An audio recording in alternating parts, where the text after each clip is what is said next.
I've spent a long time reflecting on addiction, and I've arrived at a conclusion that many people find uneasy, even unsettling. What if the very thing that almost tore your life apart was, in a strange way, attempting to guide you?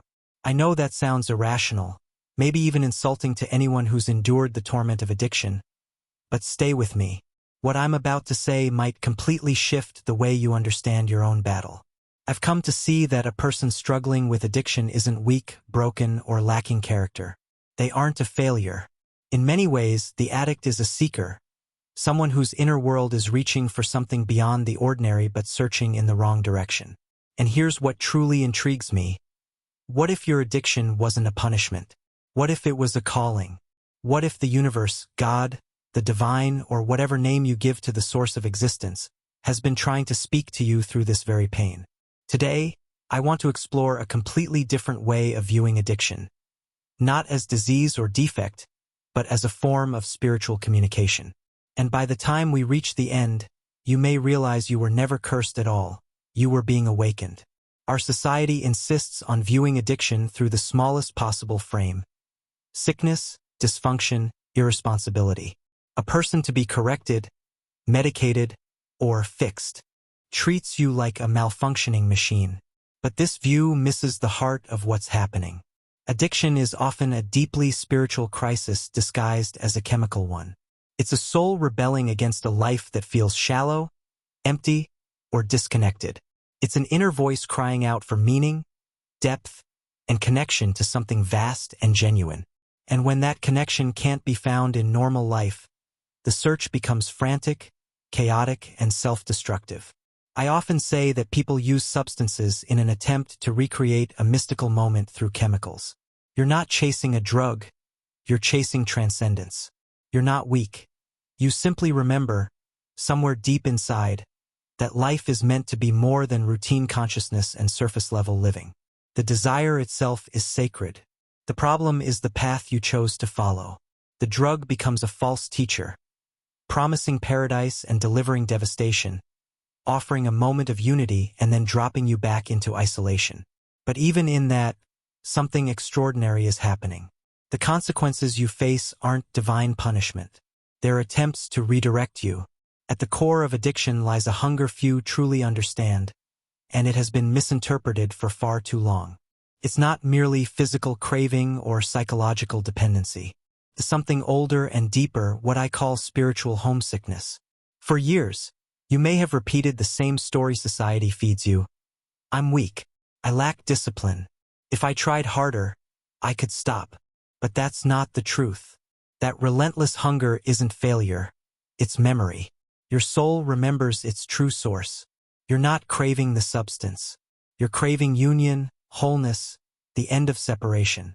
You're craving a return to the deeper reality that lives underneath all your identities. Every addict is a mystic who forgot what they were truly looking for. The substance gives you a short-lived glimpse. The noise inside you quiets. You feel connected, complete, open, and then it fades. And you fall back into what I call the cage of ordinary consciousness. So you reach again, not to chase pleasure, but because you once tasted freedom and you can't forget what that felt like. Your yearning is sacred. You're simply feeding it something that destroys you. And here's something remarkable. Addiction tears down the ego in a way nothing else does. It takes everything you believe defined you, your relationships, reputation, identity, pride, and reduces it piece by piece. While you're living through it, it feels like pure collapse, like losing your life. But there's an ancient truth we often ignore. The false self must fall apart before the real self can rise. You can't pour fresh water into a full container. You can't build a real life on a false foundation. Addiction clears away what isn't real. Every mask, every persona, every role you thought was you. And once all of that is stripped from you and you're left empty and raw, that emptiness becomes an opening. That's when grace can finally enter. That's when your true nature begins to surface. You weren't being destroyed, you were being hollowed so something genuine could take root. The breaking wasn't your ending. It was your threshold. There's another truth people rarely acknowledge. Addiction often stems from feeling too much, not too little. Many people who struggle with substances experience life with overwhelming intensity. You feel joy more sharply, pain more deeply, beauty more powerfully. The suffering of others hits you like a wound rather than an observation. And for years, you may have believed this intensity was a flaw, that you were too sensitive, too emotional, too raw for the world. So you numbed it. You lowered the volume on your own existence. The drug became a barrier between you and the unbearable vividness of being alive. Your sensitivity isn't a defect, it's a capacity. It's an ability to pick up signals most people never notice, to sense layers of reality others filter out, to feel the subtle currents of existence that require an entirely different kind of inner antenna. Those who are meant to receive messages must first be able to detect them. Your heightened sensitivity is a kind of sacred wiring. You were designed to channel, to transmit, to connect. The exposed nerve has never been the problem. It's the instrument. You simply needed to learn how to play it. At its core, addiction is an attempt to soothe what I believe is the deepest human wound, the sense of being separate. We walk around in bodies, trapped behind our own eyes, experiencing life as isolated individuals moving through a world that often feels indifferent, even hostile. This loneliness isn't just emotional, it's existential. It's the fracture in human awareness itself. Mystics across every tradition have echoed the same truth. Separation is an illusion. You're not a lone wave struggling against the tide. You are the ocean expressing itself as a wave. You're not a piece of the divine. You are the divine appearing as an individual so that unity can be rediscovered. But we forget this. From childhood, we're taught to defend our edges, build identities, and protect our personal narratives. For some, this forgetting becomes unbearable. The isolation becomes so intense that escape feels like the only option. Substances offer a quick imitation of connection. They soften the edges, blur the boundaries, create a momentary sense of merging. For a little while, you feel whole. The tragedy is that the chemical union is only a counterfeit version of something that already belongs to you. The drug was never the real enemy. It was an attempt, though misguided, to soothe a spiritual ache. You believed you were cut off from the divine, when in truth you never were. Even your falls have been teachings. This is vital to understand. Relapse often fills people with crushing shame, convincing them they're hopeless or fundamentally different from those who stay clean. But what if relapse isn't a collapse? What if it's information? Each return to the substance reveals something you're still running from, a wound you're still afraid to touch, a truth you're not ready to face. Many try to power through recovery with sheer will. They tense up, push forward, and sometimes it works temporarily.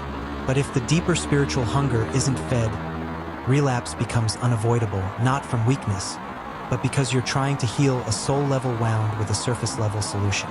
The universe is infinitely patient with your learning. Each fall is part of the curriculum. The question isn't, why did I mess up again? But, what is this showing me that I couldn't see before? Healing is not linear, it's a spiral. You circle back to the same lessons until they sink deeply enough to truly change you. And let's be honest, this path is brutal. Addiction feels like living in your own private hell. It's waking up sick, the staring into a mirror and not recognizing who you've become. It's the lies repeated so often you forget what's real. It's the ruined relationships, the broken trust, the years you fear you've wasted. It's the crushing shame, the loneliness that sits in your chest like a stone, the belief that you're uniquely flawed while everyone else seems to know how to be human. If you're in that darkness right now, I see you. What you're carrying is heavier than anyone who hasn't lived it can understand. But I want to offer something that might seem impossible from your current vantage point. What if you are exactly where you're meant to be? Not because this suffering is deserved, but because real transformation never occurs in comfort. It happens in the fire. Every mystic and wisdom keeper in history has endured their own wilderness.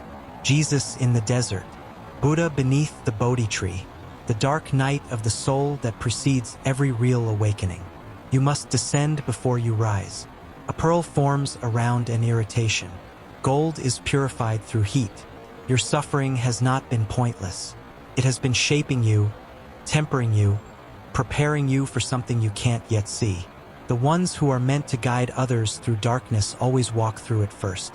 And here's what happens when you finally stop running, not surrendering to the addiction, but to the truth beneath it. You discover you were never separated from the divine at all.